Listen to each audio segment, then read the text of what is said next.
We will hear argument this morning in Case 23-5572, Fischer versus United States. Mr. Green. Mr. Chief Justice, and may it please the Court. Congress enacted 1512C in 2002 in the wake of the large-scale destruction of Enron's financial documents. The statute, therefore, prohibits the impairment of the integrity or availability of information and evidence to be used in a proceeding. In 2002, Congress hedged a little bit and added Section C2 to cover other forms of impairment, the known unknowns, so to speak. It was, after all, the dawn of the information age. Until the January 6th prosecutions, Section 1512C2, the otherwise provision, had never been used to prosecute anything other than evidence tampering. And that was for good reason. This Court has said that otherwise, when used in a criminal statute, means to do similar conduct in a different way. The government would have you ignore all that or disregard all that and instead convert C2 from a catch-all provision into a dragnet. One of the things that dragnet would cover is Section C1. Our construction of the statute at least leaves C1 and C2 to do some independent work. The January 6 prosecutions demonstrate that there are a host of felony and misdemeanor crimes that cover the alleged conduct. A Sarbanes-Oxley-based, Enron-driven evidence tampering statute is not one of them. I welcome the Court's questions. Mr. Green, how do we determine what these two provisions have in common? Do we look after the otherwise or before, and why? You look at before, Justice Thomas, and you look at the kinds of manner in which documents and records are to be impaired, and then you look after to see what the effect is. But I would submit that the effect is the same. Right, in order to cause the impairment of the integrity of the evidence that's to be used in a proceeding or to prevent its availability. So we look back and we look forward.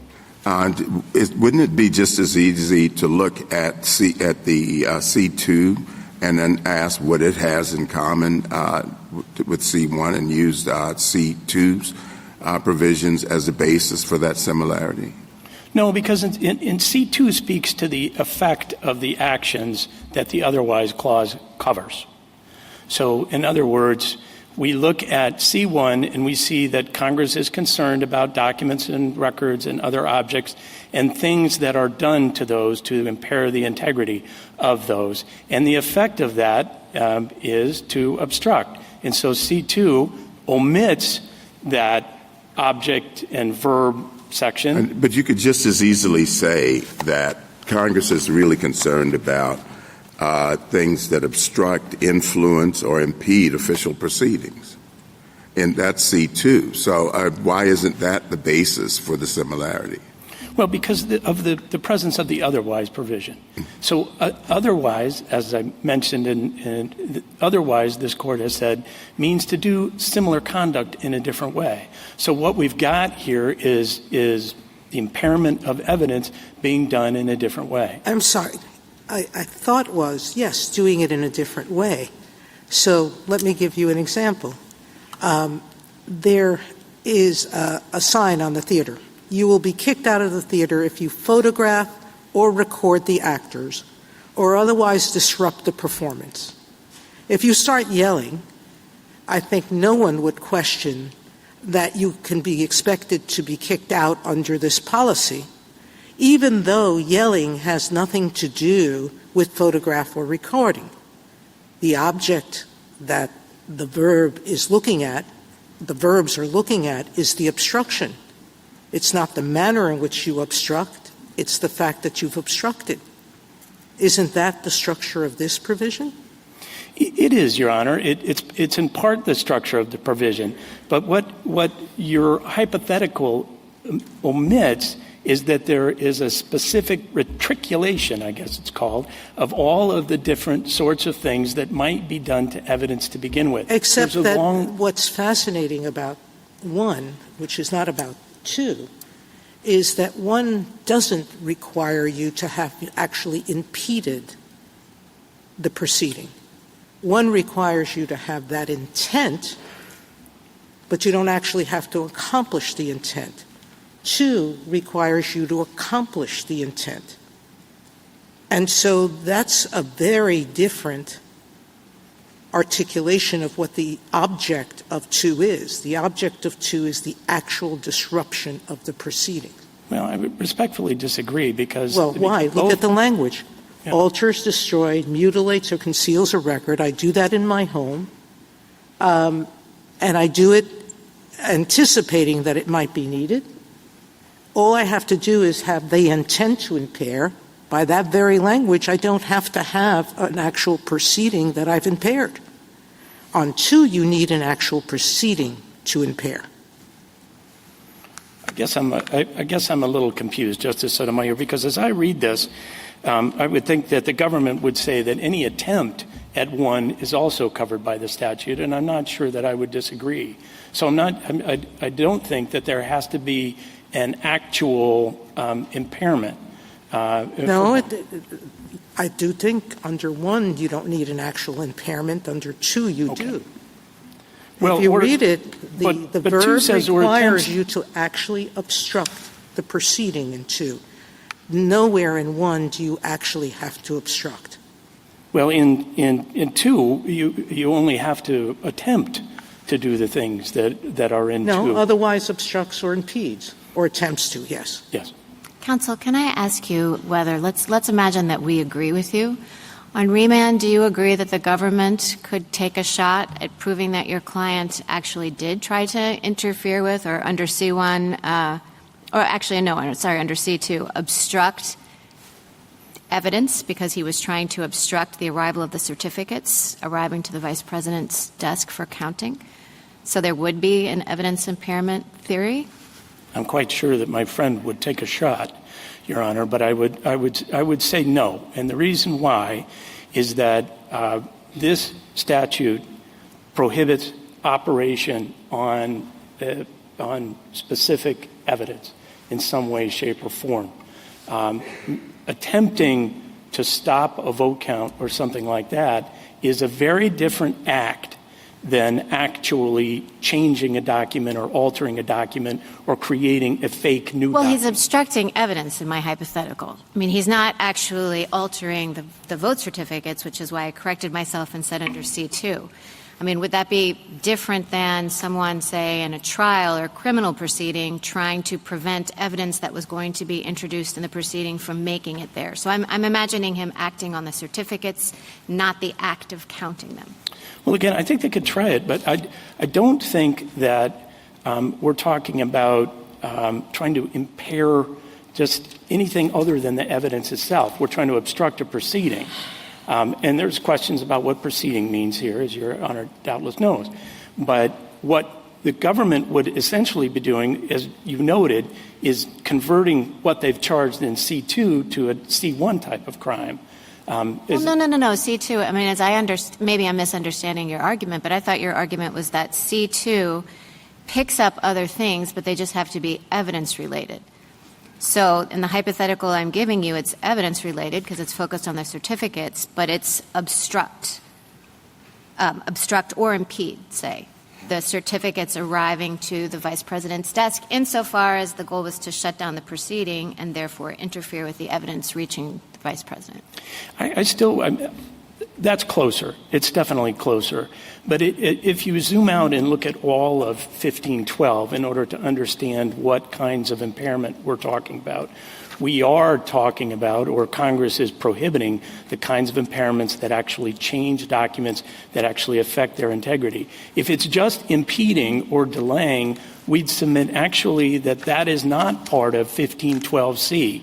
Delays are mentioned in 5 other parts of 1512, but not in C. Mr. Green, if Justice Barrett is wrong, then what work is C2 doing? I mean, it seems like you've just now re-articulated only the theory of C1, and you're saying that you have to make it into C1 in order to be, to have this statute apply. So can you help me at least understand, under your theory, what additional thing does C2 offer?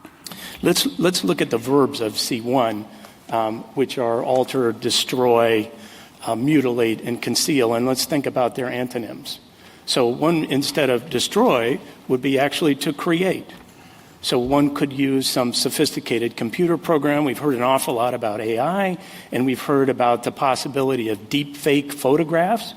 So I think you would violate C2 if you created a photograph that established your alibi in some extremely sophisticated way that would get it admitted into evidence, or make it, or you submit it for evidence would probably be where the crime occurred. So you're saying there are other things other than particularly altering, destroying, mutilating, or concealing, but it has to be limited to a record?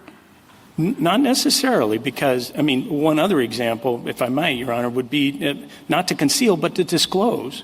So if I disclosed a witness list in a large multi-defendant drug trial, my purpose in doing that, though I haven't altered the document, would be to intimidate the witnesses or prevent their attendance. That, on our submission, would also violate C2. All right, can I just ask you one other question just so that I can fully understand your theory? You keep using the term evidence, and that does not appear in the statute. The statute C1 says record, document, or other object. Now, I appreciate that, evidence can be such a thing, but you can imagine a world in which those two are different. So where does evidence come in your theory, and why is it there?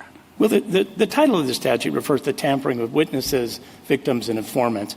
But along with witnesses, victims, and informants comes evidence that they provide, whether in the form of testimony or whether in the form of document. No, I understand, but the statute, the provision we're talking about here, does not use the term evidence. And so, and instead, or in addition, it uses the term official proceeding, which is elsewhere defined not in terms of, court proceedings or investigations. It's just a proceeding, before Congress. So is it your argument that the only thing that this provision covers is something that is tantamount to evidence in an investigation or trial? It is, Your Honor, and we're not limiting it. Our position does not limit it to documents or records. I would submit C1, which we say carries into C2 through the otherwise clause, when it says other object, is pretty broad. And it need not be as 1512F provides. It need not be admissible. F. It need not be admissible. So it could cover things like electronic records. It could cover communications. It could cover emails. It could cover all kinds of things that we think get used by fact finders in a formally convened hearing. Just to take you back to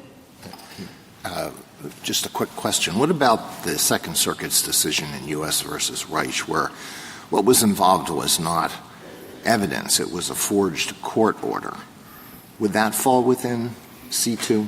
Yes, we think that does fall within C2. And I think anything that is falsified in this operative way that is used to obstruct a proceeding would be covered by C2. Thank you. Yes.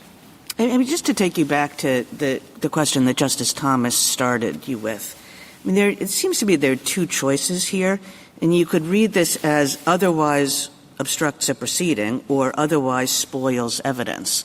And you're using it to say otherwise spoils evidence with, spoils being all those verbs.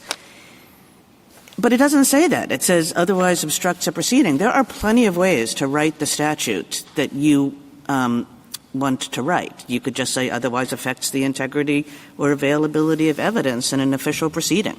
You could combine official proceeding with evidence in other ways. One with you could replicate the mens rea that C1 has. There are ways in which C2, multiple ways in which the drafters of C2 could have made it clear that they intended C2 to also operate only in the sphere of evidence spoliation. But it doesn't do that. All it says is otherwise obstructs, influences, or impedes. certainly the statute could be written more precisely. Any statute could be written more precisely. Well, it's not a question of precisely. The question is, what is this otherwise? This is what Justice Thomas said at the beginning.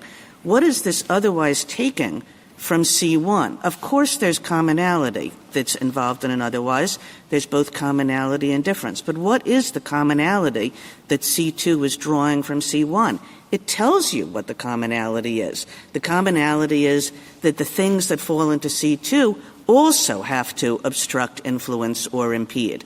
But what C2 does not say, really does not say, is everything in C2 also has to spoil evidence. But this Court has said that otherwise in a criminal statute means similar conduct. Similar conduct, obstruction of a proceeding, different ways of carrying out that similar conduct, which is obstruction of a proceeding. The statute tells you what the similar conduct is right on its face. Well, respectfully, Justice Kagan, the statute tells you what the effect is. The conduct that's specified in C1 is altering, destroying, mutilating, or concealing a document or record or other object. And so a drafter of the statute could easily omit something like that and would omit something like that for the sake of economy and also to hedge, because we know that what comes before might not be exactly the same as after. So we're not going to repeat what we said there, but we're going to use a connector like otherwise to demonstrate that we're talking about similar conduct. And I would submit, Your Honor, that if you look at C2 alone, that is please. What's your best case for this, like, going backward and trying to find language that does not appear in the otherwise provision and trying to incorporate it into the otherwise provision? Well, I think Begay is our best case for sure. And that's not a very good advertisement, I would think. I mean, what Begay does is exactly that. So you have a very good case there. And it was a complete failure. You know, Begay said we look back at this thing that Congress did not use in the otherwise provision, and we derive various things from it, and we put it in. It was purposeful, violent, and aggressive. And then a few years later, we said, where did that come from? We made it up, and we get rid of the whole thing. So that's not a great advertisement for rewriting a statute to take an otherwise provision that says what it says and turn it into an otherwise provision that says something else. We would submit that Begay was abrogated on other grounds, Your Honor. And the other grounds are the members of the Court could not decide between an assessment of the types of things that came before otherwise versus the level of risk. And when that began to play out in complicated cases like Chambers and many others involving escape from a halfway house, it became and the Court said, an untenable proposition to figure out what a potential harm to another person might be looking at what came before. Well, that doesn't. I'm sorry, Mr. Green. Go ahead. Finish your sentence. Yeah, but that doesn't mean that the Court's holding about how to construe a statute and its significant holding about otherwise was abrogated in and of itself as a result of the cases that came after Begay. Well, I'm not a fan of Begay. Some of us perceived at that time that there were problems, different problems with what the Court did there. But I think there's a point in the colloquy that you've been having. The specific types of conduct that are enumerated in 1, alter, destroy, mutilate, conceal a record, document, et cetera, have two things in common. One, they all involve documents or objects, and they also all involve the impairment of the object's integrity or availability for use in an official proceeding. So the similarity could be either of those things. And so I think that you may be biting off more than you can chew by suggesting, if you are indeed suggesting, that the otherwise clause can only be read the way you read it. One might say it can certainly be read the way the government reads it, and that might even be the more straightforward reading. But it is also possible to read a clause like this more narrowly, and Judge Katz has provided an example of that in his opinion. If you had a statute that says anyone who kills or injures or assaults someone or otherwise causes serious injury, commits a crime, you wouldn't think that that applies to defamation. So it could be read your way. So then I think you have to go on to some other arguments and explain why your reading is better than the government's reading. Certainly. And I would submit, Your Honor, that there are plenty of other reasons why our reading is the better reason. And I'm not going to contest or bite off more than I can chew and say that the government's reading of C2 is implausible.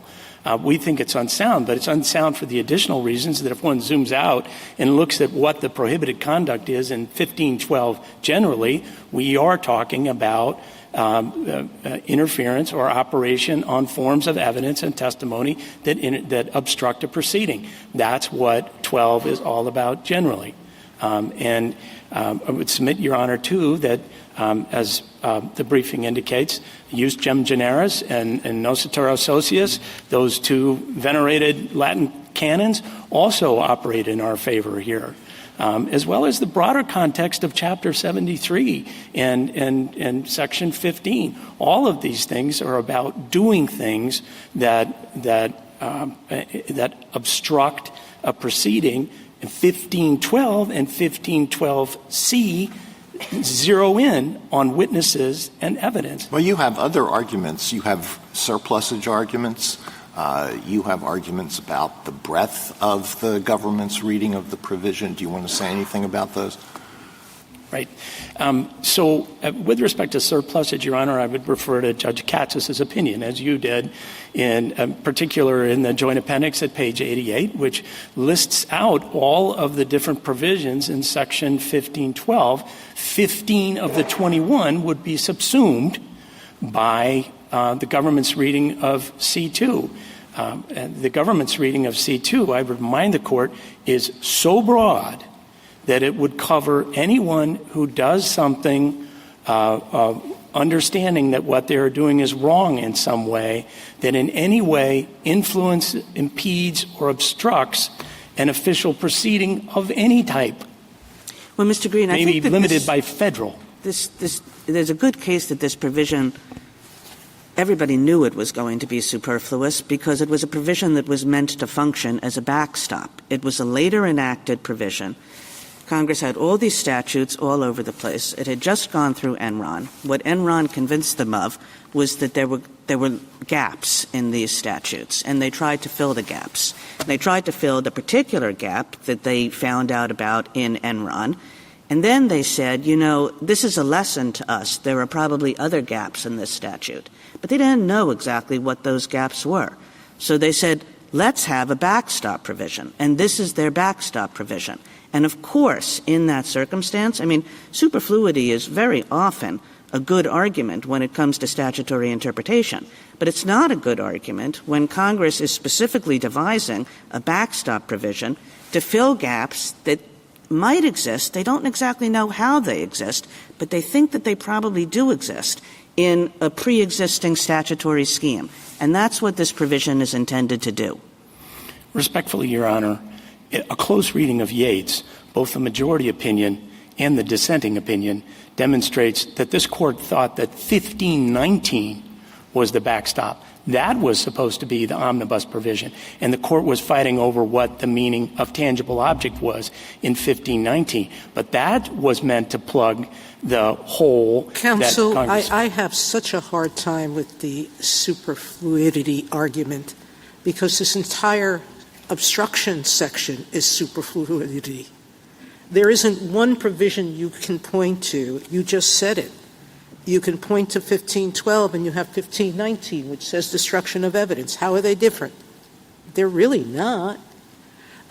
You can point to any series, any provision, and point to superfluidity in this section, 1512 and otherwise. So we go back to Justice Kagan's position, which is what you don't have is a freestanding, otherwise obstructs, influence, or impedes any official proceeding. I don't see why that's not the backstop that Congress would have intended, and it's the language it used. Well, it's an awfully odd place to put it, isn't it?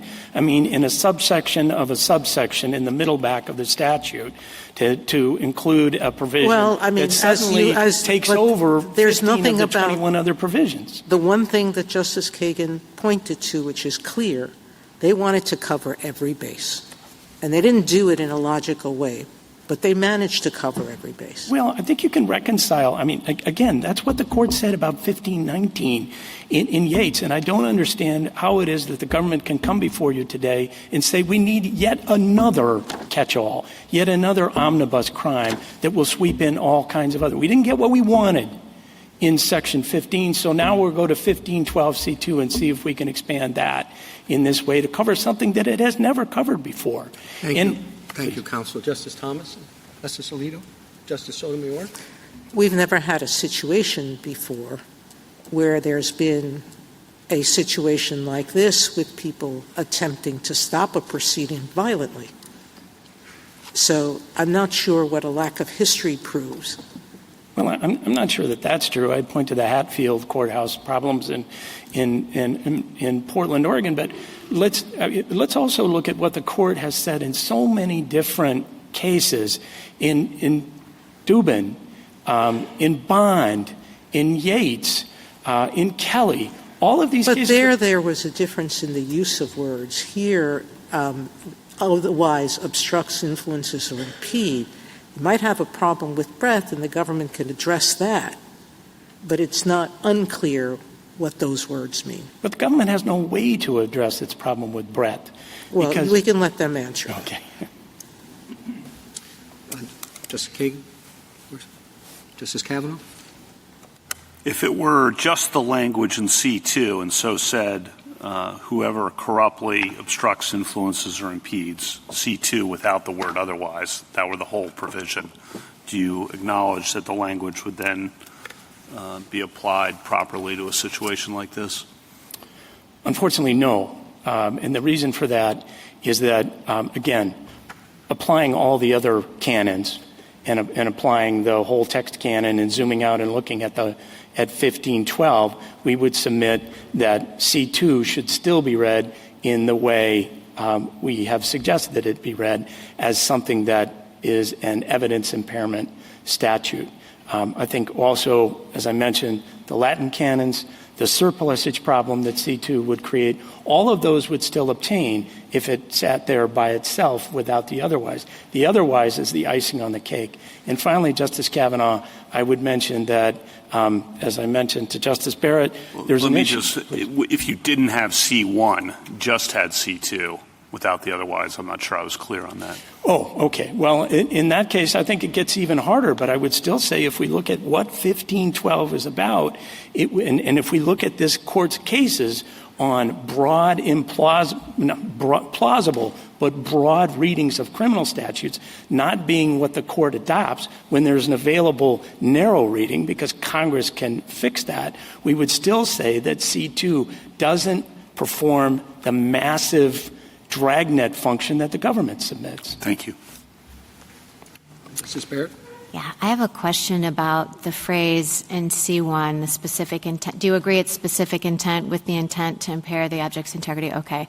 What is your view about how that parenthetical applies to C2, if at all? Like, do you think that intent requirement carries over? The corruptly intent requirement? Not corruptly. With the intent to impair the object's integrity or availability for use in an official proceeding. Yes, we do, Your Honor. So it carries over. And we'd say that's the object of the overarching mens rea. But how can that be? I mean, it seems like that, C2 would read awfully oddly then. It would be otherwise obstructs, influences, or impedes any official proceeding with the intent to impair the object's integrity or availability for use in an official proceeding. That would be your position of how it would read? Well, I think that's right. I mean, it's awkward. I mean, there's no doubt that it's an awkward statute. But if you do the operation that I talked about earlier, which is we're just going to use otherwise to replace the verbs and the nouns in C1, then the statute makes perfect sense. With respect to intent, I mean, I think Your Honor makes an excellent point, which is that this intent is a specific form of intent. The corruptly, which has been construed to be the mens rea up there, is not different than, at least on this reading, or on the accepted reading by the D.C. Circuit right now, is not different than some form of specific intent. So corruptly is redundant? It seems like it's getting to be, yes. Okay, that's true. And our submission is that corruptly should mean something different. So should proceeding. That's how you marry 1512 with 1519. Justice Jackson. So I'm just still wondering if your theory about this provision might be too narrow in a sense, because you've got evidence going and spoliation in a sense. What I'm trying to work out in my mind is whether you would still have a decent argument if this 1512 language is read to prohibit the corrupt tampering with things that are used to conduct an official proceeding with the intent of undermining the integrity of the thing or access to the thing, and thereby obstructing the proceeding. It's not just evidence. It's an official proceeding. C1 is an example of, the corrupt tampering with certain things, and C2 broadens it out a bit. It's not just documents and records. What do you think about that? Well, I think that's a correct reading, Your Honor. I mean, as 1512 F demonstrates, it doesn't, 1512F, we would submit, actually supports our position because it says the evidence need not be admissible or free of a privilege claim. Now, what would that mean about what the statute is addressing if it's not evidence? But that C2 has been applied, and occasionally C1 has been applied. In a non-evidentiary way. Yeah, to things that could become evidence, to the efforts to shape someone's grand jury testimony, all right, to answers to interrogatories. Let me ask you about the question that Justice Barrett asked before. You suggested that it has to be to the document, but in other words, the activity has to be actually to the document. But I don't know why that's the case under C2. Justice Alito says, well, one of the commonalities between C1 and C2 could be the impairment of the object's integrity or availability. Justice Barrett posits a scenario in which you have someone who is impairing the availability by doing something to prevent the object from getting to the proceeding. Why wouldn't that count under C2? So this is preventing Congress from counting the electoral votes, for example. Let's say it's being done. She says it's in an envelope going to the vice president's desk, and someone does something to impair or prevent that from happening. Why isn't that what C2 could cover? Well, first, it's not affecting the integrity of the document, Your Honor, or the availability is also in the statute. Availability, it says too, but as I mentioned earlier, simply delaying the arrival of evidence at the courthouse. No, not delay. Let's say the person steals the envelope and takes it away. Then it gets harder. I agree. They steal the envelopes, they take it away, they rip up all of those things, which is certainly not what happened here, and it's not in the indictment. The ballots or the vote count is not even in the indictment. But we wouldn't have to decide that. We could send it back if we clarified that that is what the statute means. I'm trying to understand if you agree that that's what the statute could mean. No, I don't agree that that's what the statute Why not? The reason is that if you look at 1512, it is about a direct effect, or in some senses an indirect effect, but in a limited way, on evidence that's to be used in a proceeding. Right? And proceeding, as I mentioned earlier. So as to limit its availability. So what I'm suggesting is in C2, if you're doing something to limit its availability, why doesn't it count? Because we're limiting the availability of its use by a fact finder in a proceeding. Again, that's the way to marry 1519, which covers all kinds of investigations and all kinds of other events, with 1512. 1512 is talking about evidence that's going to a formal convocation, some kind of hearing before the Congress or before any other body. Thank you. Thank you. Thank you, counsel. Thank you. General Prelogger. Mr. Chief Justice, and may it please the Court. On January 6, 2021, a violent mob stormed the United States Capitol and disrupted the peaceful transition of power. Many crimes occurred that day, but in plain English, the fundamental wrong committed by many of the rioters, including Petitioner, was a deliberate attempt to stop the joint session of Congress from certifying the results of the election. That is, they obstructed Congress's work in that official proceeding. The government accordingly charged Petitioner with violating Section 1512c2, an obstruction offense that directly reads onto his conduct. The case as it comes to this court presents a straightforward question of statutory interpretation. Did Petitioner obstruct, influence, or impede the joint session of Congress? The answer is equally straightforward. Yes, he obstructed that official proceeding. The terms of the statute unambiguously encompass his conduct. Petitioner doesn't really argue that his actions fall outside the plain meaning of what it is to obstruct. Instead, he asks this court to impose an atextual limit on the actus reus. In his view, because Section 1512c1 covers tampering with documents and other physical evidence, the separate prohibition in Section 1512c2 should be limited to acts of evidence impairment. But that limit has no basis in the text or tools of construction. His reading hinges on the word otherwise, but that word means in a different manner, not in the same manner. And the true prohibitions in Section 1512c2 aren't unified items on a list where you could apply associated words canons. They're separate provisions. They have their own sets of verbs and their own nouns. They each independently prohibit attempts, which would be duplication that makes no sense on Petitioner's reading. And Congress included a distinct mental state requirement in C1 that it chose not to repeat in C2. Section 1512c2, by its terms, is not limited to evidence impairment. Instead, it's a classic catch-all. C1 covers specified acts that obstruct an official proceeding, and C2 covers all other acts that obstruct an official proceeding in a different manner. The court should say so and allow this case to proceed to trial. I welcome the court's questions. General, there have been many violent protests that have interfered with proceedings. Has the government applied this provision to other protests in the past, and has this been the government's position throughout the lifespan of the statute? It has certainly been the government's position since the enactment of 1512c2 that it covers the myriad forms of obstructing an official proceeding and that it's not limited to some kind of evidence impairment gloss. Have you enforced it in that manner?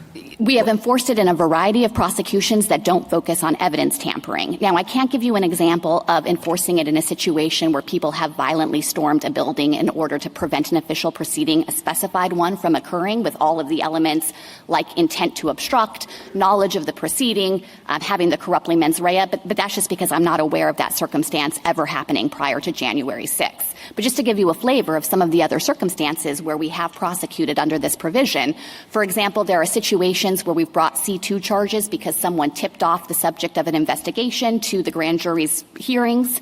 There was another case where someone tipped off about the identity of an undercover law enforcement officer. And in those situations, there's no specific evidence, no concrete testimony or physical evidence that the conduct is interfering with. Instead, it's more general obstruction of the proceeding. Justice Alito mentioned the Wright case as well, and that's another one where it was a forged court order that prompted the litigant to dismiss a mandamus petition, but that didn't have anything to do with the evidence that was going to be considered in that proceeding. So what role does C1 play in your analysis? So we understand 1512C to split up the world of obstructive conduct of an official proceeding into the C1 offense and into C2. C1 covers everything it enumerates. It's the acts of altering, concealing, destroying records, documents, or other objects. And then C2 would only pick up conduct that obstructs an official proceeding in a different way. So there's no duplication or superfluity on our reading. Instead, Congress was taking this universe and dividing it up into the two separate offenses. And I think that's actually a virtue of our reading as compared to Petitioner's, because I have not heard him articulate anything that would fall within C1 that wouldn't also come within C2. So on his reading, C2 really does just swallow C1 whole. Well, I mean, in the way you're reading it, C2 almost exists in isolation, certainly not affected by C1. We don't deny at all that there is a relationship between the two provisions, Justice Thomas. What is that relationship? And the relationship is the one Congress specified in the text. It's what follows the word otherwise. That is the relevant degree of similarity. What both C1 and C2 have in common is that they or aim at conduct that obstructs an official proceeding. C1 does so in one way, tampering with records and documents. C2 does so with respect to all other conduct that in a different manner does that. And I think that this has to be the road the court goes down to look at what Congress actually prescribed with respect to similarity. Because in contrast, if you take up petitioner's invitation to come up with some atextual gloss from C1 to port over into C2, I don't understand what the court could look at to guide its determination of exactly what the relevant similarity would be. General, I'm sure you've had a chance to read our opinion released Friday in the Boysonet case. It was unanimous. It was very short. But it explained how to apply the doctrine of justum generis. And what it said is that specific terms, a more general catch-all, if you will, term at the end, and it said that the general phrase is controlled and defined by reference to the terms that precede it. The otherwise phrase is more general, and the terms that precede it are alters, destroys, mutilates, and seals a record and document.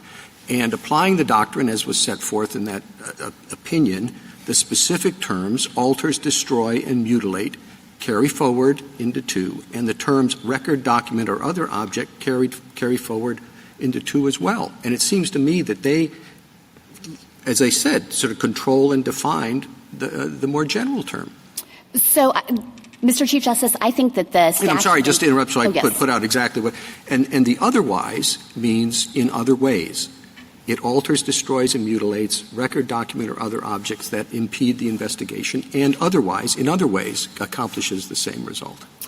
So I think the problem with that approach with respect to 1512 is that it doesn't look like the typical kind of statutory phrase that consists of a parallel list of nouns or a parallel list of verbs where the court has applied a justum generis or the Noscator canon. You know, these are separate prohibitions that have their own complex, non-parallel internal structure. And I think actually the best evidence that it's hard to figure out how you would define a degree of similarity between them just based on the word otherwise is that there are multiple competing interpretations at issue in this case. You know, Justice Alito touched on them, and they're reflected in the competing interpretations between Judge Katsas on the D.C. Circuit and Judge Nichols on the district court. Competing interpretations of what? So, which phrase? And it relates to exactly the question you asked me, which is that Judge Nichols thought that C1 should limit C2, and he looked at it and said, well, the relevant thing about C1 is it deals with records, documents, and other objects. And so that means C2 should be limited only to other acts that impair physical evidence. Meanwhile, Judge Katsas looked at the specific intent requirement in C1 to take action that impairs the availability or use of the evidence, and he divined a broader gloss to put on C2 and said it should be other impairment of all other evidence. Well, they're just applying the same doctrine to different aspects of it, and I think you do that as well. What are the common elements? Alters, destroy, and mutilates a record or a document. You have the first few, what you're doing, and what you're doing it to. And you apply both of those, as it said in Boysonet, controlling and defining the term that follows, so that it should involve something that's capable of alteration, destruction, and mutilation, and with respect to a record or a document. That's how. So I actually don't even understand. When you apply that doctrine, again, as we did on Friday, it responds to some of the concerns that have been raised about how broad C2 is. You can't just tack it on and say, look at it as if it's standing alone, because it's not. So let me respond to that in 2 ways. I do want to have a chance to address any concerns about breadth. But the more fundamental point, I think, is that I don't even understand petitioner to be suggesting that you can mix and match the verbs and the nouns from C1 and C2 in this way. Judge Nichols had a more limited view that C2 exclusively focuses on physical objects. It wouldn't apply to things like testimony because of the limitation that he gleaned from C1. Judge Katsas, I think, may be in line with your question, would interpret it more broadly. And the basic point as a textual matter is that there is nothing in the text of C2 itself to disclose what the relevant similarity from C1 ought to be. Instead, we think the relevant similarity is obstruction of an official proceeding, because that's the language Congress chose. General, if that's the case, what work does authorized do on your theory? Because I think I might, as I'm hearing you, think that whoever corruptly obstructs, influences, or impedes any official proceeding or attempts to do so stands alone. And the otherwise, I'm not hearing what work it does. Can you explain to me what work it does on your view? Yes. So the work that otherwise does is to set up the relationship between C1 and C2 and make clear that C2 does not cover the conduct that's encompassed by C1. Now, I acknowledge that there would have been... Beyond saying, okay, C1 does some things, and the whole rest of the universe of obstructing, impeding, or influencing is conducted by C2. Is that a fair summary of your view? Yes, but there was a good reason for Congress to do it this way. I traces to understand. the statutory history. I understand and that. I would just say that... if I might. So what does that mean for the breadth of this statute? Would a sit-in that disrupts a trial or access to a federal courthouse qualify? Would a heckler in today's audience qualify, or at the State of the Union address? Would pulling a fire alarm before a vote qualify for 20 years in federal prison? There are multiple elements of the statute that I think might not be satisfied by those hypotheticals, and it relates to the point I was going to make to the Chief Justice about the breadth of this statute. The kind of built-in limitations are the things that I think would potentially suggest that many of those things wouldn't be something the government could charge or prove as 1512c2 beyond a reasonable doubt, would include the fact that the actus reus does require obstruction, which we understand to be a meaningful interference. So that means that if you have some minor disruption or delay or some minimal outburst, we don't think it falls within the actus reus to begin with. My outbursts require the court to reconvene after the proceeding has been brought back into line, or the pulling of the fire alarm, the vote has to be rescheduled, or the protest outside of a courthouse makes it inaccessible for a period of time. Are those all federal felonies subject to 20 years in prison? So with some of them, it would be necessary to show nexus. So with respect to the protest outside the courthouse, we'd have to show that, yes, they were aiming at a proceeding. They were trying to stop the proceeding. Yes, and then we'd also have to be able to prove that they acted corruptly, and this sets a stringent mens rea. It's not even just the mere intent to obstruct. We have to show that also, but we have to show that they had corrupt intent in acting in that way. We went around that tree yesterday. I know. I heard the argument yesterday, but I guess what I would say is that to the extent that your hypotheticals are pressing on the idea of a peaceful protest, even one that's quite disruptive, it's not clear to me that the government would be able to show that each of those protesters had corrupt intent. So a mostly peaceful protest that actually obstructs and impedes an official proceeding for an indefinite period would not be covered? Not necessarily. We would just have to have the evidence of intent, and that's a high bar. They intend to do it all right. Yes, if they intend to obstruct and were able to show that they knew that was wrongful conduct with consciousness of wrongdoing, then yes, that's a 1512c2 offense. And what does corruptly add, in your view? So corruptly adds the requirement that the defendant's conduct be wrongful and committed with consciousness of wrongdoing. And this traces to the court's decision in Arthur Anderson, where the court said this is a term with deep historical roots, with a settled meaning, and that it connotes not just knowledge of your actions, which is, the intent to obstruct in this case, but further requires that it be done corruptly. And just to give you a more concrete example of how this has played out in the January 6 prosecutions, I'd point to the jury instruction in the Robertson case, which we refer to and quote in part on page 44 of our brief. There, the jury was instructed that in order to show the defendant acted corruptly, the jury had to conclude that he had an unlawful purpose or used unlawful means or both, and that he had consciousness of wrongdoing. So I think that that is an encapsulation of what the jury is asked to decide on top of the mere intent to obstruct. General, let me give you a specific example, which picks up but provides a little bit more detail with respect to one of the examples that Justice Gorsuch provided. So we've had a number of protests in the courtroom. Let's say that today, while you're arguing or Mr. Green is arguing, 5 people get up, one after the other, and they shout either keep the January 6th insurrectionists in jail or free the January 6th patriots. And as a result of this, our police officers have to remove them forcibly from the courtroom. And let's say we have to it delays the proceeding for 5 minutes. And I know that experienced advocates like you and Mr. Green are not going to be flustered by that, but, in another case, an advocate might lose his or her train of thought and not provide the best argument. So would that be a violation of 1512C2?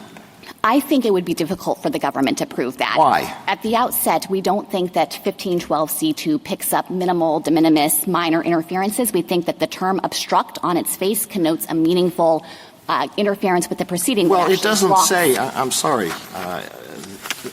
C2 does not refer just to obstruct. It says obstructs, influences, or impedes. Impedes is something less than obstructs. I think that this is a verb phrase where iteration was obviously afoot, and impedes is also thought of as meaning. You're preaching the plain meaning interpretation of this provision. The plain meaning of impede in Webster's is to interfere with or get in the way of the progress of, to hold up. In the OED, it is to retard in progress or action by putting obstacles in the way. So it doesn't require obstruction. It requires the causing of delay. And if this so again, why wouldn't that fall within – now, you say, well, we're not going to prosecute that. And indeed, for all the protests that have occurred in this court, the Justice Department has not charged any serious offenses, and I don't think any one of those protesters has been sentenced to even 1 day in prison. But why isn't that a violation of 1512C2? We read the actus reus more narrowly. Now, perhaps you could look at some of the broader dictionary definitions and adopt a broader understanding of the actus reus. Still, there would be the backstop of needing to prove corrupt intent. I think that's a stringent mens rea. Well, that's and not a corrupt intent. It's wrongful. Do you think it's not wrongful? I could imagine defendants in that scenario suggesting that they thought they had some protected free speech right to protest. They might say that they weren't conscious of the fact that they weren't allowed to make that kind of brief protest in the court. And I think it's in a fundamentally different posture than if they had stormed into this courtroom, overrun the Supreme Court police, required the justices and other participants to flee for their safety, and done so with clear evidence of intent to obstruct. Absolutely. What happened on January 6th was very, very serious, and I'm not equating this with that. But we need to find out what are the outer reaches of this statute under your interpretation. Let me give you another example. Yesterday, protesters blocked the Golden Gate Bridge in San Francisco and disrupted traffic in San Francisco. What if something similar to that happened all around the Capitol so that all the bridges from Virginia were blocked, and members from Virginia who needed to appear at a hearing couldn't get there or were delayed in getting there? Would that be a violation of this provision? It sounds to me like that wouldn't satisfy the proceeding element nor the nexus requirement. Why would it not satisfy the proceeding? Let's say they want to get to the Capitol to vote. Well, if we had clear evidence that the purpose of the protesters who had set up the blockage somewhere, some distance away from the court, was because they had a specific proceeding in mind, maybe you have the proceeding, but still the court has required a nexus, and that's been the requirement in cases like Marinello, Aguilar, and Arthur Anderson, where the court has said it does real narrowing work because you have to show that the natural and probable effect of the action is to obstruct. There has to be a relationship in time, causation, and logic. But, Justice Alito, the other thing I would say to this set of concerns is that there are other obstruction provisions, including in 1503, 1505, the tax obstruction statute 7212, that use this exact same formulation that the court has characterized as an omnibus clause and never suggested could be subject to an evidence gloss. So I don't think that to the extent you have concerns about those hypotheticals, your question about what would happen in this courtroom could be covered by 1503. And interpreting this statute narrowly isn't going to cure that issue. Let me give you one more example. An attorney is sanctioned under Rule 11 of the Federal Rules of Civil Procedure by filing pleadings, written motions, or other papers for the purpose of causing unnecessary delay or needlessly increasing the cost of litigation. And in a particular case, the judge imposes Rule 11 sanctions and says, this caused a lot of trouble. I can tell you it caused at least 5 work days for me personally, all of this unnecessary paper. and it delayed the progress of this litigation. So I'm imposing Rule 11 sanctions. Why doesn't that fall within your interpretation of this provision? Congress created a specific safe harbor in 1515C. It's reprinted at page 17A to the appendix of our brief that specifies that advocacy or legal representation that is conducted as part of a proceeding shouldn't be understood as obstruction. So I think Congress was itself trying to draw some lines around participation in a proceeding on the one hand versus external forces that obstruct the proceeding on the other hand. But it falls within the language, doesn't it? What kind of evidence do you typically present in these January 6th cases to prove the corruptly element? So the January 6 prosecutions require us to show first that the defendants had knowledge that Congress was meeting in the joint session on that day. We have to show that the defendants specifically intended to disrupt the joint proceeding. And then with respect to using unlawful means with consciousness of wrongdoing, we have focused on things like the defendants' threats of violence, willingness to use violence here. We allege that petitioner assaulted a police officer. We have focused on things like preparation for violence, bringing tactical gear or paramilitary equipment to the Capitol.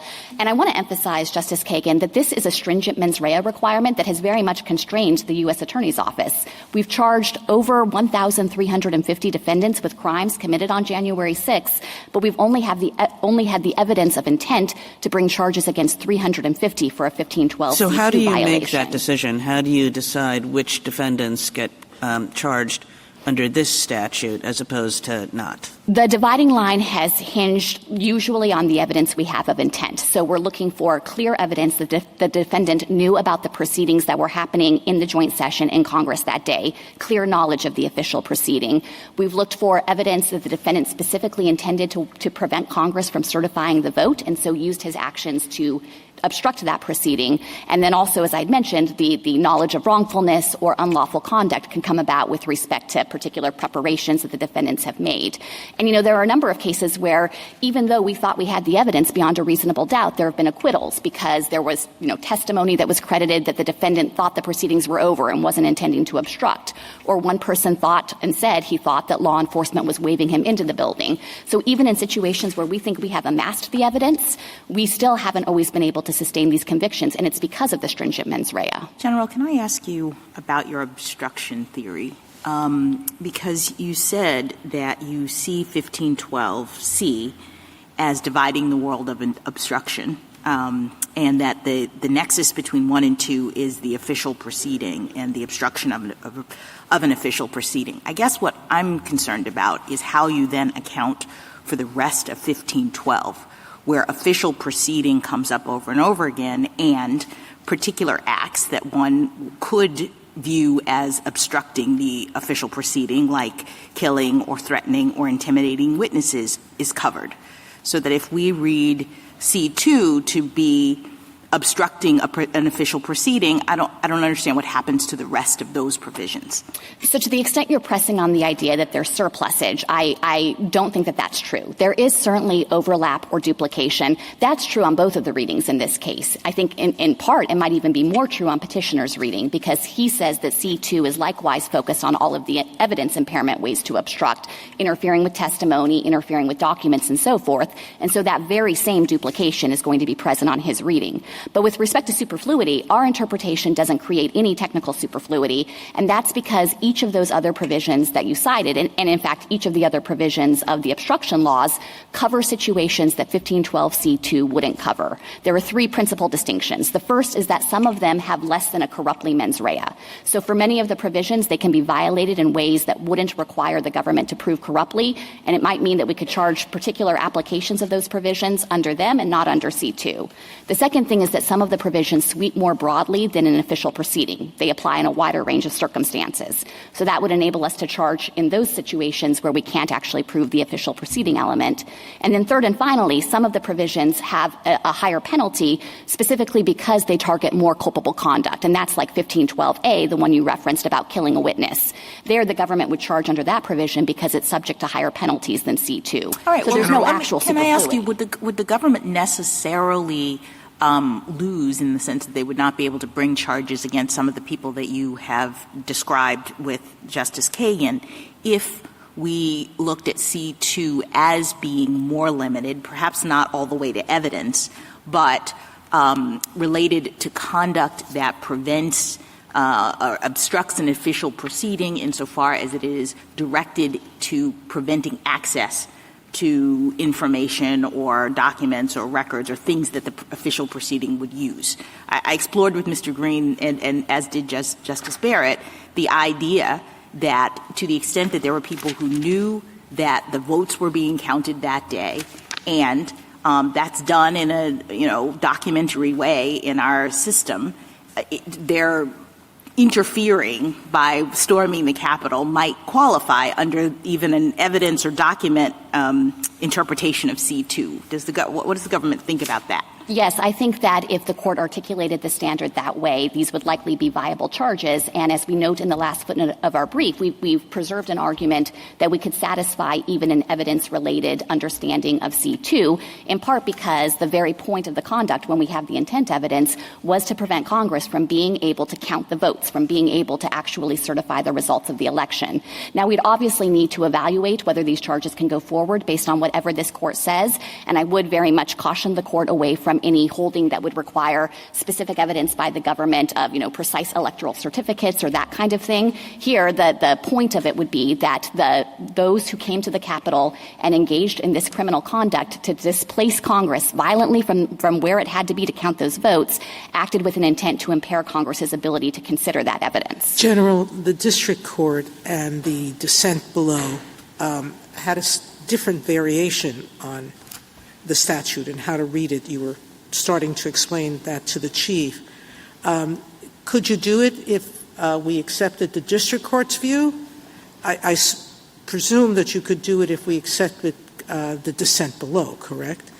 Yes. Yeah, so but your whole response to Justice Ketanji, to Justice Jackson, to Justice Jackson is that it assumes the dissent's view. I thought that Justice Jackson was potentially proposing even a broader view, including focusing on the availability part and making clear that when the whole point is to prevent the proceeding, including the consideration of evidence in the proceeding from happening, that could qualify. Okay. I think it becomes potentially harder on the Judge Katz's view and especially harder on the Judge Nichols' view. And that's precisely because Judge Nichols seemed to think that to prove obstruction, it had to be limited to taking action with respect to the documents themselves, and that would be a difficult standard for us to satisfy. You read our discussion on corruptly yesterday. It's clear. You've endorsed the Robertson view. Could you tell me what you feel about the Walker view, Judge Walker being the part of the majority below? I assume you know that, but... Yes. So Judge Walker articulated an idea that corruptly has to turn exclusively on the government being able to show that the defendant sought to secure an unlawful advantage for himself or someone else. We certainly agree that that's one way for the government to prove corrupt intent. It's a way that has traditionally been deployed in the tax context because the very theory of the case is that the defendant is violating the tax laws or taking efforts to secure an unlawful advantage under the tax laws.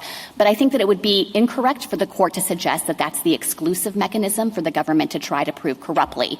There are various other ways where we might have evidence of, as we think we do here, unlawful means committed with consciousness of wrongdoing, and there's no basis in the common law or in how the term corruptly has long been understood to limit the government's ability to prove it only with that one specific way that Judge Walker pointed to. The drawer in this case appears to be the fear that reading the government's view of either yesterday's case or today on its plain terms would make it so broad that somehow that presents a problem. I think the judges below struggled with that by saying that gets addressed in the word corruptly and in the nexus requirement, which is the point you made today.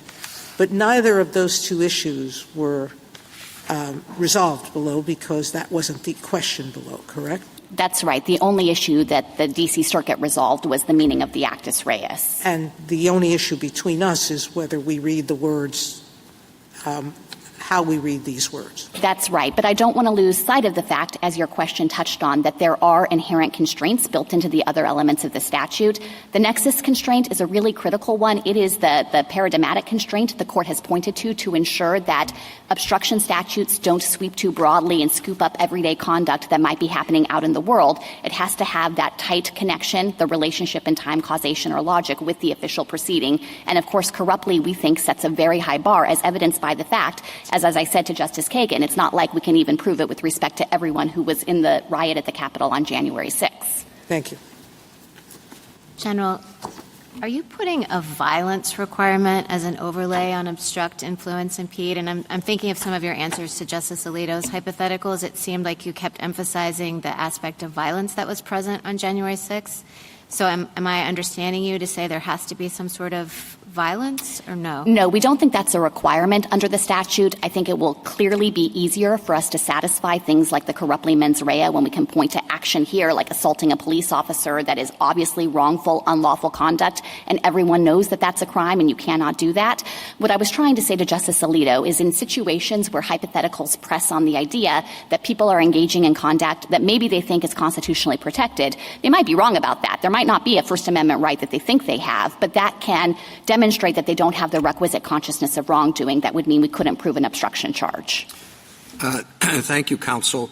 I'm not quite sure I understood the answer you gave earlier about whether or not you've previously used C2 in this type of case. Have you done that before or not?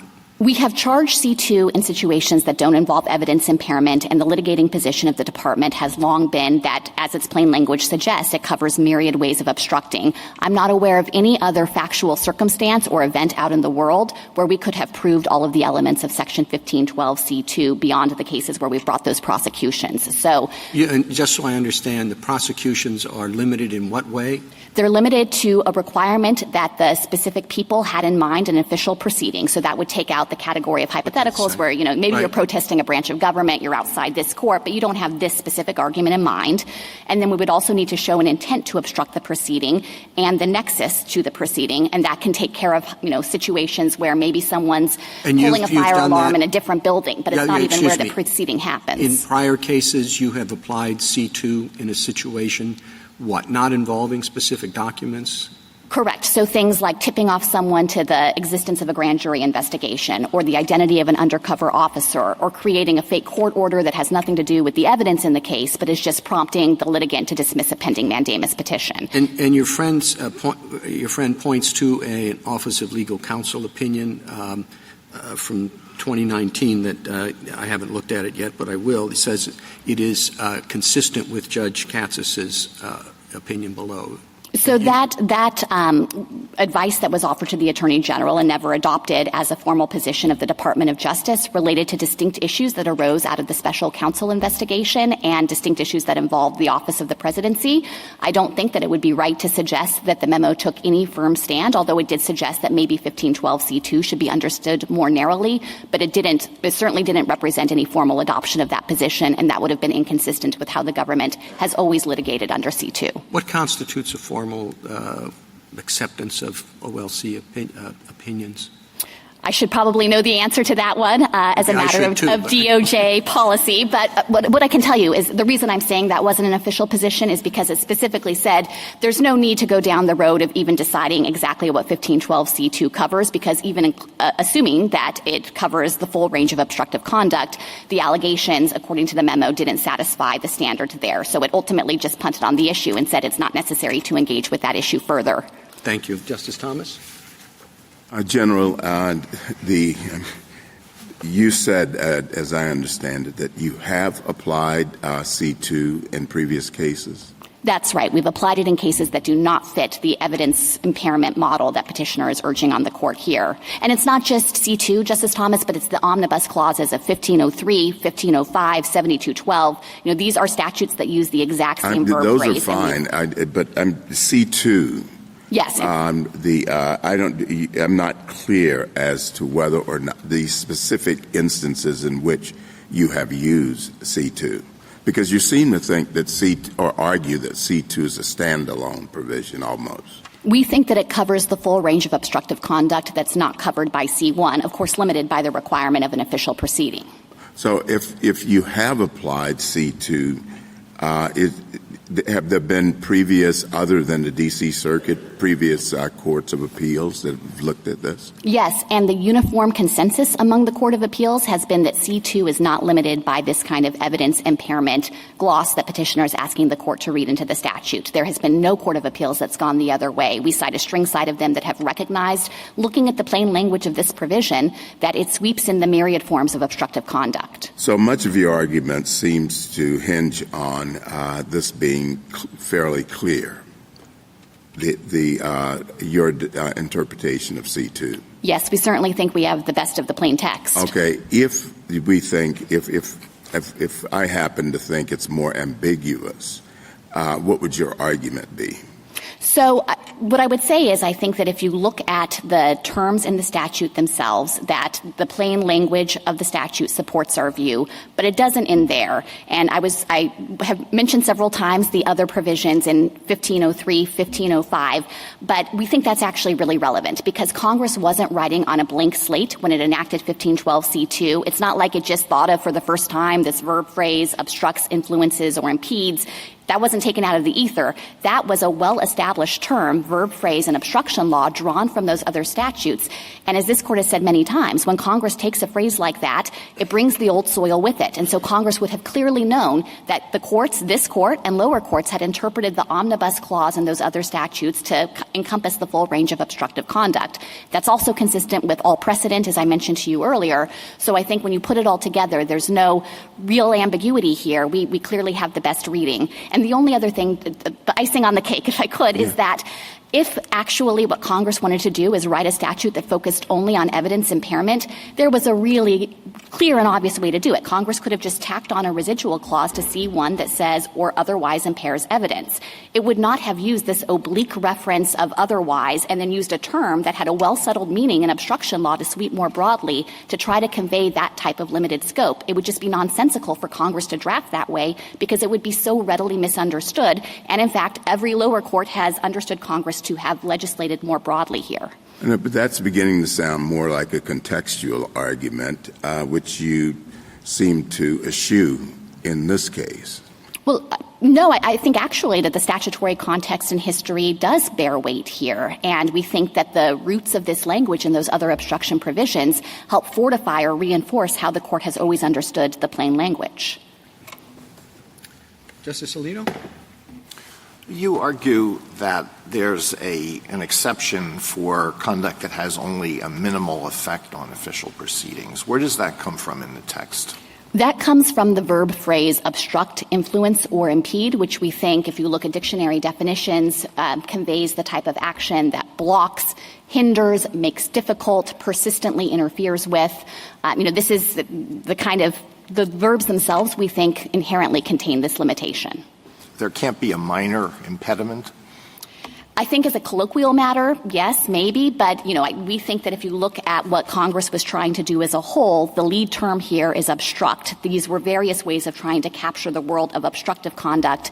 And I think that adequately conveys the idea that some kind of very minimal de minimis interference doesn't qualify. Well, it didn't stop with obstruct. It added impede. But what is the meaning of how would you define a minimal interference? I suppose a jury would have to be charged on that. In order to prove that the person violated this provision, you must find that the person committed more than caused or intended to cause more than a minimal interference. How would you define it? So I think, to the extent that this would come up in actual prosecutions, and I'm not aware of any, but if this came up, then I think that it would be the defense theory. It's possible that the court could decide it as a matter of law if, in fact, it was so minimal it doesn't fit within the statutory terms themselves. And I recognize that maybe there could be gray areas about the nature of the obstruction and whether it really satisfies the actus reus. I think that is properly a subject for the jury. What about the example I gave you about the 5 protesters in the courtroom?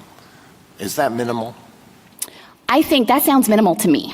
It sounds to me like if it hasn't actually forced any substantial halt to these proceedings, it seems like that wouldn't pick up and track. But, the same issue would arise under 1503, which likewise refers to obstruct, influence, or impede. You haven't said anything about the surplusage arguments. Let me just ask you a question or two about that. Suppose someone commits conduct that falls squarely within 1512D. The person intentionally harasses another person and therefore dissuades that person from attending or testifying in an official proceeding. So you've got a clear violation of 1512D, punishable by no more than 3 years in prison. But when Congress added 1512C2, which seems to cover exactly that conduct, it said, well, the punishment shouldn't be, you could punish that person for up to 20 years. There's a key difference between 1512D and 1512C in that D doesn't require the intent to obstruct. And so the effect of the defendant's harassment action is to prevent the testimony or the production of the document, but the government has not read that statute to require an actual intent to obstruct, which I think means there are certain factual scenarios where the government might be able to prove a 1512D offense without satisfying C2. But I do want to be responsive to the broader concern that there's something anomalous about the 20-year penalty here. Let me say at the outset that no matter which statute the government charges under, with respect to all of the relevant obstruction statutes here, they would be funneled through the same sentencing guideline. So the charging decision wouldn't make a difference with respect to the sentencing range. And the concern you have with the hypothetical arises equally on petitioner's reading, because so too, everything that would be covered in 1512D falls within his evidence impairment limitation. So I don't think the existence of a statutory max when there's no mandatory minimum should drive intuitions about how to interpret this provision. Well, I'm not sure that's the correct interpretation of subsection D. How about 1512B, which also has a 20-year penalty, but it seems to be completely subsumed by C2? I think there is a lot of overlap between B and C. I don't deny that. Again, that would be true on either reading because B is paradigmatic witness tampering. And so even on petitioner's understanding of the statute, there would be equal duplication there. What I would say is there's no actual superfluity because there are ways of violating B that wouldn't fall within our understanding of C2, including acting in a misleading manner towards someone, which wouldn't necessarily satisfy a corrupt intent definition. Really? You think you could knowingly threaten or corruptly mislead someone? I don't understand that argument. So my recollection is that there are multiple different means of carrying out that offense. Of course, something like threatening or corruptly persuading, that's the kind of duplication I was referring to earlier. But another way you can violate B is through intentionally misleading someone. That wouldn't necessarily require corrupt intent. Okay, thank you. Sorry. One more question. I was struck by the contrast between your argument here that the court should read in a minimal exception with the argument that you made earlier this term in Muldrow versus the City of St. Louis, where the question was whether an adverse employment action has to be significant or not. And you said, no, it doesn't have to be significant because, quote, the text likewise admits of no distinction between discrimination that results in a significant or insignificant disadvantage. So in Muldrow, you told us, no, don't read in an atextual requirement of significance, but here you seem to be arguing, yes, you've got to read in an atextual requirement of something that's more than minimal. No, that is not our argument here. We are grounding this in the text. So we're not suggesting that there's a basic de minimis principle that applies throughout all the various legal statutes that are out there, not anything like that. Instead, we ground this in a particular understanding of what it means to obstruct and what that word conveys. Thank you. Justice Sotomayor? I know the Risch case because I decided it. However, the tip cases, are they in your briefs?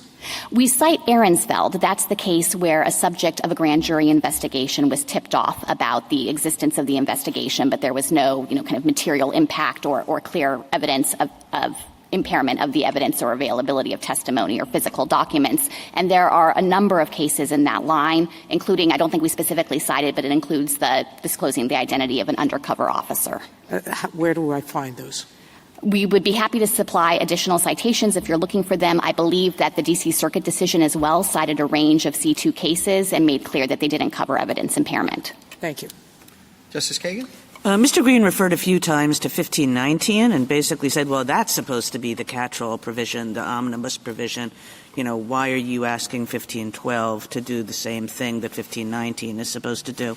So that's one question I have for you. And the other question I have is just, you've referred a number of times to other omnibus provisions, 1503, 1505.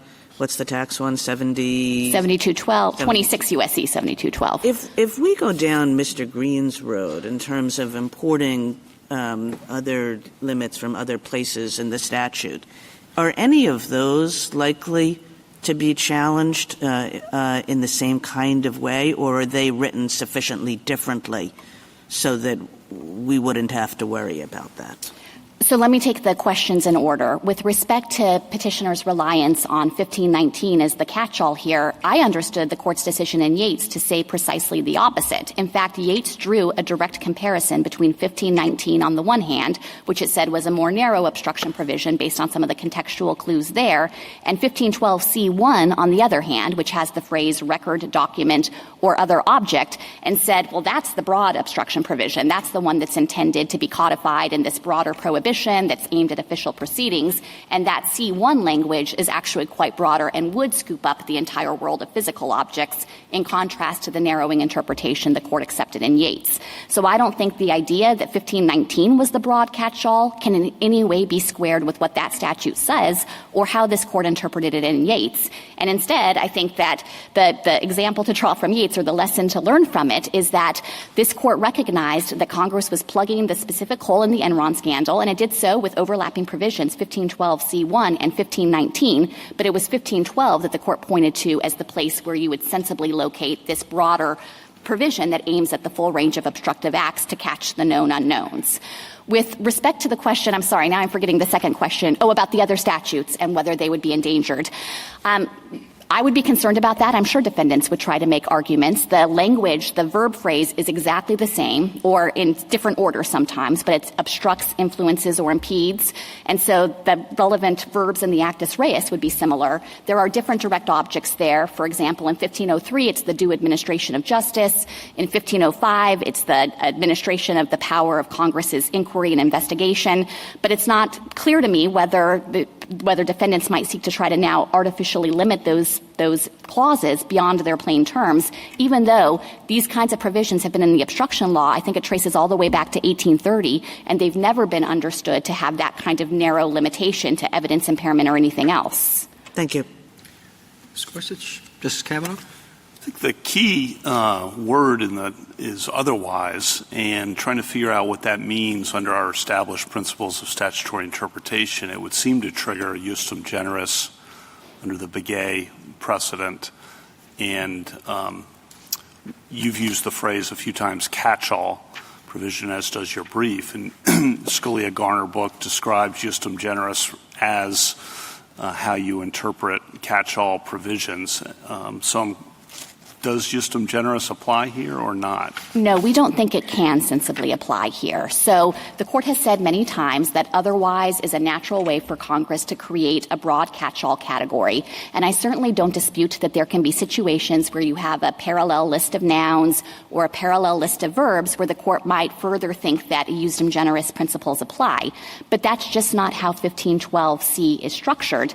It has, as I've mentioned, its own complex internal structure. You've got the mens rea requirement that's unique to C1, and Congress did not transplant that into C2. That triggers the other canon that when Congress uses disparate language in two adjacent provisions, usually it means something by that.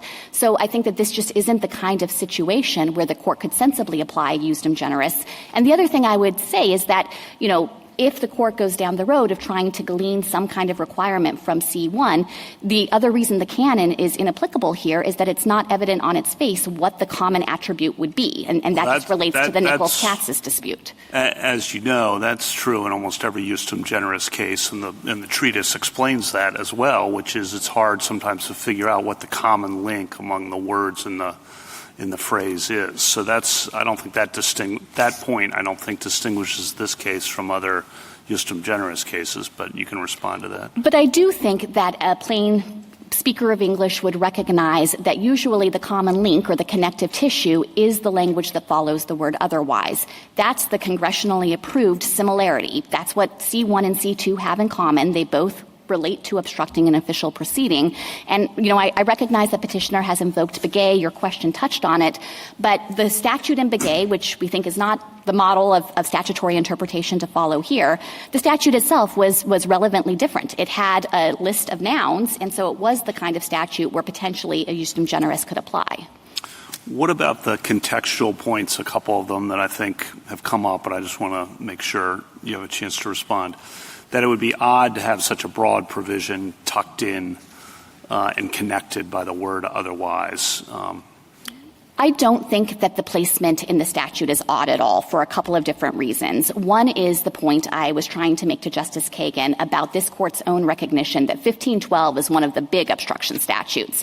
This is the statute that is aimed generally at official proceedings. It's not more discrete, and there are other provisions like 1519 and some of the ones that come right before it that are more narrowly confined and are intended to reflect discrete circumstances. That doesn't describe 1512 at all. So when Congress was trying to broadly prohibit obstruction of official proceedings, 1512 was exactly the right place to go. Then petitioner says, well, Congress buried it in the middle of the statute. But I think it's actually quite explicable when you look at how the other provisions are structured. 1512D, which I was discussing with Justice Alito, has a much more minimal penalty and doesn't require the intent to obstruct. So it made sense to put 1512C before it, but also after 1512A, which is the most serious obstruction, like killing a witness, punishable by 30 years or up to life. Last question. There's 6 other counts in the indictment here, which include civil disorder, physical contact with the victim, assault, entering and remaining in a restricted building, disorderly and disruptive conduct, disorderly conduct in the Capitol building. And why aren't those 6 counts good enough, just from the Justice Department's perspective, given that they don't have any of the hurdles? Because those counts don't fully reflect the culpability of petitioner's conduct on January 6th. Those counts do not require that petitioner have acted corruptly to obstruct an official proceeding. And obviously, petitioner committed other crimes that we've charged and that we're seeking to hold him accountable for.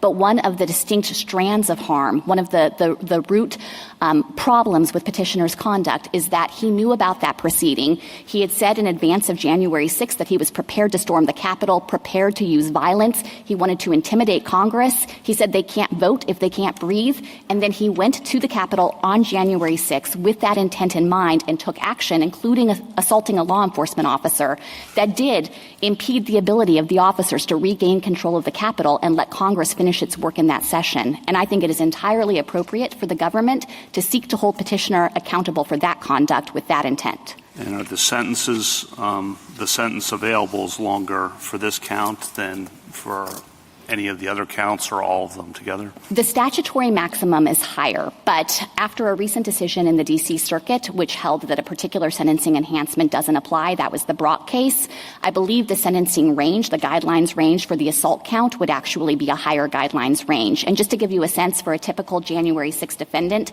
someone who doesn't have a prior criminal history and who committed violent conduct at the Capitol, accepting responsibility, I think the average guidelines range or the range that would yield is 10 to 16 months of imprisonment. For someone who didn't commit violence, it would be 6 to 12 months of imprisonment.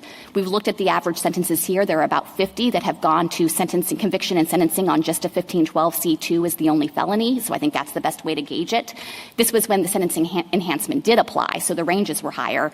The average sentence among the approximately 50 people is 26 months of imprisonment, and the median has been 24 months. So there's no reasonable argument to be made that the statutory maximum here is driving anything with respect to sentencing.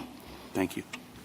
Justice Barrett? General, I want to ask a clarifying question about the distinction in the government's charging decisions between C1 and C2. Actually, let me make that stronger, not charging decisions, like what you could charge under the statute. So as you pointed out to Justice Kavanaugh just now, C1 has this additional mens rea requirement, but, there is overlap if you read otherwise obstructs, influences, et cetera. Broadly, it would encompass, frankly, even on the other reading, it would encompass things like alters, destroys, mutilates, et cetera. But you wouldn't have to prove the extra mens rea. I thought I heard you say, and I just want to clarify to Justice Jackson earlier in the argument, that the government could not charge an alteration, mutilation, concealing a document or a physical object under C2. Am I? That's correct. We usually charge the specific paragraph, and so if the conduct fits within C1, we would charge it under C1, and that would be the proper place to locate the charge. And is that charging, is that prosecutorial discretion, or do you think the statute would permit you to charge it under C2, thereby escaping the specific intent requirement? Well, let me say that there is a specific intent requirement under C2, so there's no distinction between them in that regard. Right, it's the intent to obstruct the official proceeding. So you're right that we wouldn't have to prove intent to, mutilate a document or something, but we would still have to show the intent to obstruct the proceeding. This is pressing on, honestly, what's a difficult question about means versus elements, and I think the best reading of the statute is that these are different elements because they have these different actus rei, they have the different mens rea the mens rea requirement that's specific to C1. They each independently prohibit attempts, but it's a hard question ultimately. And if we charged under the wrong paragraph accidentally, I think we could usually say that was harmless error or else recharge under the correct paragraph. Okay, let me ask you a question that kind of gets at some of the same points that Justice Alito's questions were getting at. So what if on January 6th, the Capitol itself had not been breached, the protest is going on outside the Capitol, stop the steal, police are, in megaphones saying disperse, disperse, they're too close to the Capitol, their goal is to impede, stop the proceeding, stop the counting of votes. Does that violate the statute in your view under this impede language? So I think that one relevant question would be whether we could satisfy the nexus requirement and show that actually the natural and probable effect of that conduct would be to have some effect on what's going on in the Capitol and in the mind run. You can. Yes. So if you're assuming that the same thing happened where Congress had to go into recess and couldn't hold the joint session after all because there was such a security risk, I think that probably would be chargeable if we had the intent evidence. Now, as I mentioned before, even with respect to the riot that happened, which was a much more serious breach, we don't have that evidence of intent for everyone. But if we had, for example, organizers where it was absolutely clear that they were the ringleaders who had intended to obstruct and undertook the action with that specific intent and did so knowing it was wrongful, and especially if they went, I'm assuming you're saying they're in the unauthorized area right outside the Capitol, that is unlawful conduct committed with consciousness of wrongdoing if we have the proof of it. Let's say that I am having a hard time accepting your limiting construction of the verbs obstruct, influence, or impedes to have this extra element. Tell me why I shouldn't be concerned about the breadth of the government's reading just relying on corruptly and the nexus requirement. Should I be concerned, or could you just embrace it and say, yeah, there might be some as-applied First Amendment challenges or that sort of thing? I mean, can I be comfortable with the breadth if that's what I think? Yes, you can be. You certainly don't have to agree with us that a de minimis hindrance wouldn't qualify. If you thought that this was unqualified and swept broadly to any kind of hindrance whatsoever, there would still be really important limits in the statute. Obviously, you'd have to have the official proceeding. I think the nexus requirement could be somewhat harder to establish in a circumstance where you might not think that the natural and probable effect of the conduct is going to be to obstruct the proceeding. You'd have to show that the defendant knew that the natural and probable effect would do that. You'd still have to show the corruptly mens rea. And as you mentioned, even if you could show all of that, if it were a circumstance that really did infringe on First Amendment rights, there would always be the backstop of an as-applied constitutional challenge. Do you think it's plausible that Congress would have written a statute that broadly? I mean, let's say that I think that Justice Alito's example of the protesters in the courtroom, let's say it's corrupt and it impedes the proceeding because we have to go off the bench and things are stopped. Let's say I think that that's covered by the word impedes and there's the nexus and it's corruptly.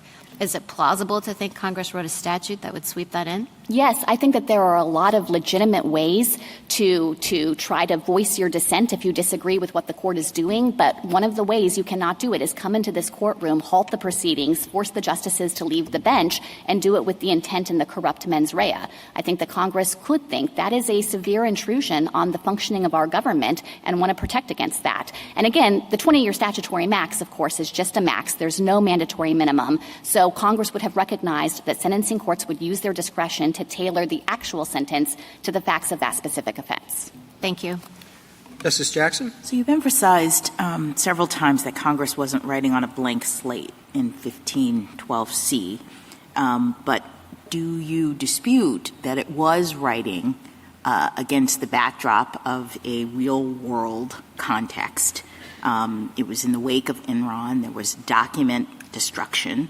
And, there was nothing, as far as I can tell, in the enactment history as it was recorded that suggests that Congress was thinking about obstruction more generally. They had this particular problem, and it was destruction of information that could have otherwise been used in an official proceeding. So can you just give us a little bit more as to why we shouldn't think of this as being a narrower set of circumstances to which this text relates? Sure. And, I'd start by saying that we, of course, acknowledge that the immediate impetus for adding 1512 to the statute was to close the Enron loophole. It was a glaring loophole in the coverage of the obstruction laws that it wasn't a crime for you personally to destroy the document, and the government had to charge people for instead persuading other people to destroy documents. So that was front of mind for Congress, and Congress wanted to address it. It did address it with C1 and with 1519 separately.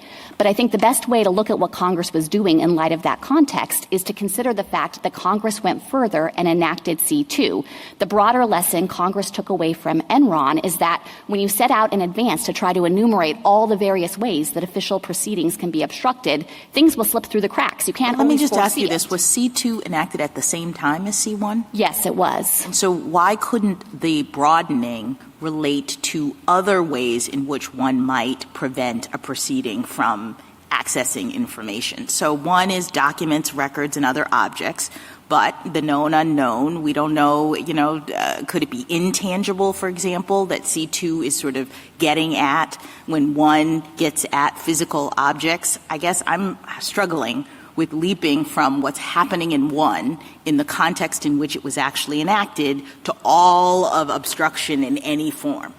So I think the reason why we wouldn't suggest that the context could bear that narrower reading is because of the actual language that Congress used. If it was really just worried about other kinds of record-based, proceeding-based, evidence-based ways of obstructing, then there were easy templates to add that in as a residual clause to C1. There was no need to have this entirely separately numbered prohibition, and especially there was no need to use the well-recognized verb phrase obstructs, influences, or impedes, which was clearly drawn from these other omnibus clauses that sweep more broadly.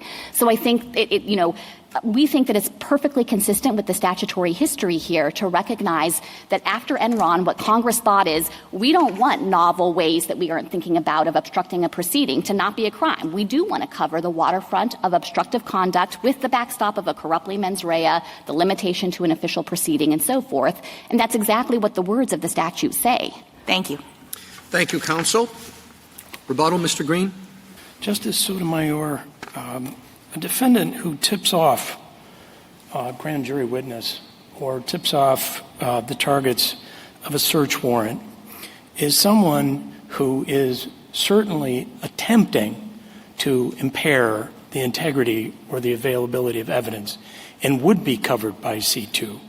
Just as somebody who creates a document and then that document is shown to counsel and counsel withdraws a mandamus petition has in fact created something that has caused an interference with an official proceeding. I heard my friend say twice in response to your questions, Justice Gorsuch and Justice Barrett, that C2 would cover peaceful protests as long as she could demonstrate or the government could demonstrate that there was the adequate mens rea and a nexus. As to nexus, let's look at what 1512F says. For the purposes of this section, an official proceeding need not be pending or about to be instituted at the time of the offense. There is no nexus. Congress has written it out of the statute right there.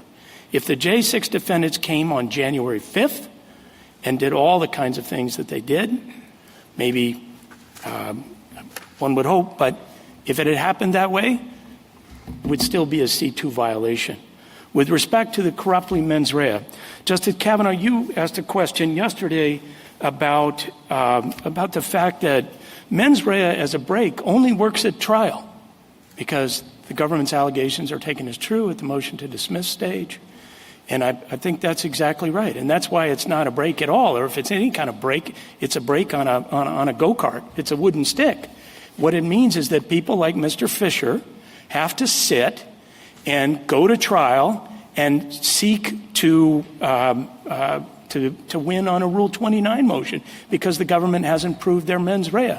The same is true of First Amendment defenses if peaceful protesters are charged with C2.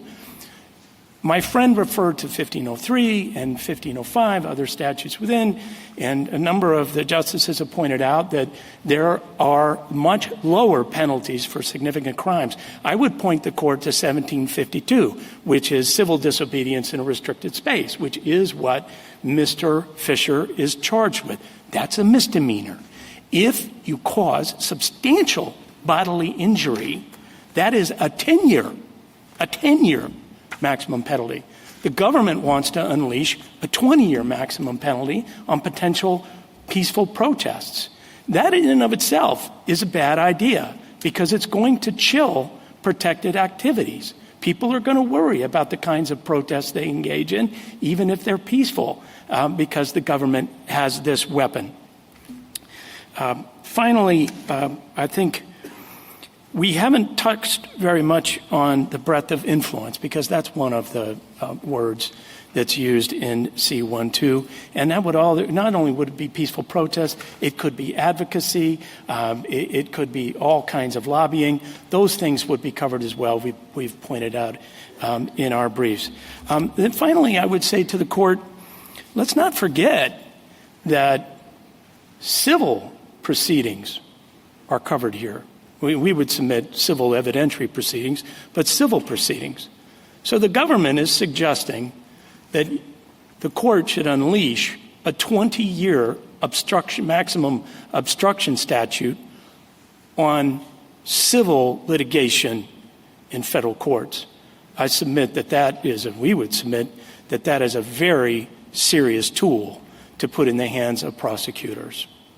We urge that the court reverse the D.C. Circuit. Thank you, counsel. The case is submitted.